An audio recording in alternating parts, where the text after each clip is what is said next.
اللہ کو اپنے بندے کی کوئی ادا پسند آتی ہے تو اسے لمحوں میں قرب کی وہ منزلیں طے کروا دی جاتی ہیں جو بڑے بڑے عابدوں کے لیے باعث رشک بن جاتی ہیں۔ اپنوں کی غلطیاں بھی اپنی ہوتی ہیں، مل جل کر غلطیاں سدھار لینی چاہیے۔ انا کی دستار باندھ کر دوسروں کے جھکنے کا انتظار نہیں کرنا چاہیے۔ ہم جب کوئی دکھ لکھتے ہیں تو لوگ اسے ہماری زندگی میں کھوجنے لگتے ہیں۔ لوگوں کا بھی کوئی قصور نہیں، ہمارا معاشرہ ہمیں کسی اور کا دکھ محسوس کرنا سکھاتا ہی نہیں، ہم تو بس تماشا دیکھنا جانتے ہیں، محسوس کرنا نہیں۔ تجسس کی تکمیل کے لیے پوچھتے ہیں، بس یہ دیکھنے کے لیے کس کے ساتھ ہوا کیا ہے۔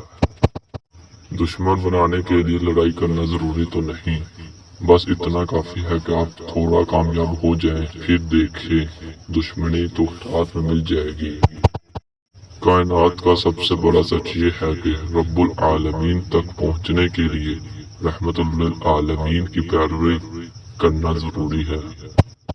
جی ہاں، ہم سب میں کوئی نہ کوئی عیب ہے، پھر کیوں نہ ہم اپنے ان عیبوں کے ساتھ ایک دوسرے کی خامیوں اور خوبیوں کو ملا کر اپنی زندگیوں سے بھرپور لطف اٹھائیں۔ دکھ کی پٹی سے نکل کر انسان دوسروں کے لیے نرم پڑ جاتا ہے، پھر اس سے نیک اعمال خود بخود اور بخوشی سرزد ہونے لگتے ہیں۔ دکھ تو روحانیت کی سیڑھی ہے، اس پر صبر و شکر ہی چڑھ سکتے ہیں۔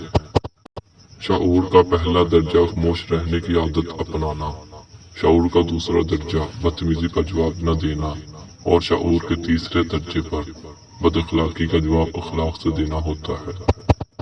جہاں بھی رہو مخلص ہو کر رہو، کیونکہ آپ نے اللہ کو بھی جواب دینا ہے۔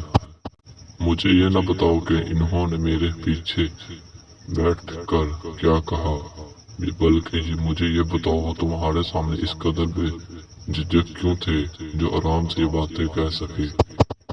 جب چھوٹے تھے تو بات بھول جایا کرتے تھے، لوگ کہتے تھے یاد رکھنا سیکھو، اب بڑے ہو چکے تھے بات یاد رہتی ہے تو لوگ کہتے ہیں بھول جانا سیکھو۔